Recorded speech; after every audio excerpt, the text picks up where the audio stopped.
Bugun siz bilan ko'pchilik ayollar yashaydigan, lekin ko'pchilik ayollar ayta olmaydigan, ichida qolib ketadigan muammosi bilan bo'lishmoqchiman. Bu videomizni aynan ichida o'zini ayblab yuradigan ayollar uchun, hamma uchun emas. Bir kun oldimga bir mijoz keldilar, patsient. U ayol anchadan beri, qariyb 13 yildan beri turmushda ekanlar va shunaqa og'ir o'zlarini ayblash hissi bilan yashirkanlar. Hech qanaqa ishonasizmi, ko'zlaridan yosh ham yoki hayajon, emotsiya ko'rinmayapti. Shunchalik odamni eti qotib ketgan, ya'ni stressdan, o'zini ayblashdan, hayot shunaqa ekan deb yashaganlar. Va shu 13 yil davomida bir marta ham orgazm nimaligini bilmaganlar. Ya'ni o'zi orgazm so'zini bilmas ekanlar va uni tushuntirdim. O'zbekchasiga bu zavq, jinsiy aloqada o'sha lazzat olish va undan keyin menga sekin ochilishni boshladilar. Aslida bu ularni ayblari emas. Bu yetarlicha ma'lumot yo'qligi, yetarlicha bilim yo'qligi va ayol kishini o'zini tanasi bilan do'stlashmagani, o'rtoq bo'lmagani, birovlar uchun yashagan. O'zi qolib faqat boshqalar uchun yashagan. Misol uchun eri uchun, ota-onasi uchun, qo'shnilari uchun, qaynota-qaynonasi yoki yaqin qarindoshlari uchun, bolalari uchun yashagan. Ularda farzandlari ham bor. Farzand ko'rganlar, lekin shu farzand ko'rib shularni o'stirguncha, 12 yosh bo'lguncha bir marta ham jinsiy hayotda o'zlarini bo'sh qo'yib, maza qilib, qanaqadir lazzat, yoqimli his-tuyg'uni his qilmaganlar. Men ularga tushuntirdim sababini, nimaga bunaqa bo'lgani, ya'ni ayol kishini organizmida, ya'ni bizani boshimizdan oyog'imizgacha qandaydir zarracha kamchilik bo'lsa ham, kamchilik bu degani stress, tashvish, kimgadir nisbatan xafagarchilik, kimgadir nisbatan bo'ladi-yu, uyatchanlik kuchli yoki og'riq bo'lsa, bu narsalar bizani badanimizda xuddi o'zimiz bilan ko'tarib yurgan og'ir qop ichiga mayda toshlar solishadi-yu, og'ir qilib mana ko'tarib yurishadi. Xuddi shunaqa ko'tarib yurgan ayol. Albatta, ular og'ir narsa ko'tarib yuribdilar.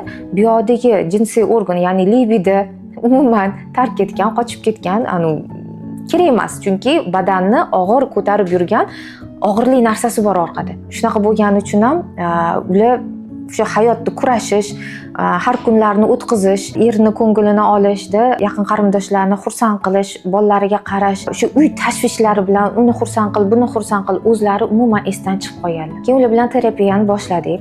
Terapiya davomida ular bilan hamma o'sha ortiqcha yuklari, ya'ni qo'rquvlari, uyatlari, hamma stress, tashvish, hamma boshdan orttirgan travmalarini ishlab bartaraf qildik. Va undan keyin o'sha kuni ko'zlaridan yosh oqishni boshladi.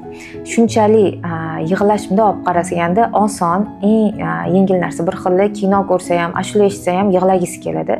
Bu ayol shunchalik qotib ketgan, ya'ni mushaklari, o'sha chувствительность, ya'ni sezuvchanlik juda ham yo'qolib qolgan, susayib ketgan. Yig'lashni unutib qo'yganlar. O'sha kuni xursandchilikdan yig'ladilar va yana afsusdan yig'landilar. Nega? Chunki shuncha paytdan beri o'zlarini unutib qo'yganlari, o'zlarini oxirgi o'ringa qo'yganlari, o'zlarini badanlari tekinga, butun umrga xizmat qilish uchun ekan deb hisoblaganlar.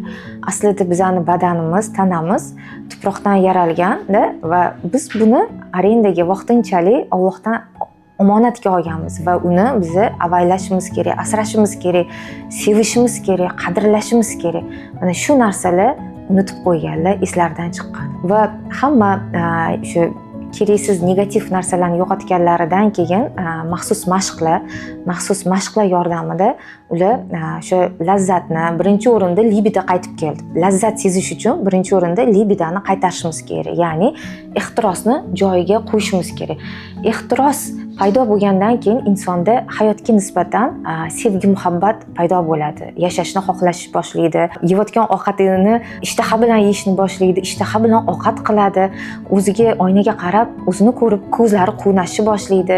ko'ynak olsa ham ko'ynak olgandan keyin xursand bo'lib 2 kun uxlolmay chiqishi mumkin. Ya'ni bu sog'lom ehtiros degani, sog'lom libido degani. Undan keyin o'zlarini tanalari bilan boshqatdan tanishdilar, o'sha maxsus mashqlar, massajlarni qilib va turmush o'rtoqlari bilan bir-birligini o'sha to'g'ri massaj qilish, to'g'ri teginish, to'g'ri metodlarni o'rganib, keyin o'sha lazzat nuqtasiga ham yetib kelishdi. Afsuski, bu narsa men hozir aytib berayotgan кейsim juda ham ko'p ayollarda 80-90% ayollarda oldimga kelayotgan bor desam bo'ladi, uchraydigan muammo. Bu yerda ko'pincha bizaga tegi muammomiz yoshligimizdan to'g'ri tarbiya, jinsiy tarbiya bo'lmagani. Qiz bolalarga faqat o'sha turmushga chiqsang, sen to'g'ri xizmat qilishing kerak, qaynanangni xursand qilishing kerak, qaynotangni xursand qilishing kerak deb o'rgatishadi.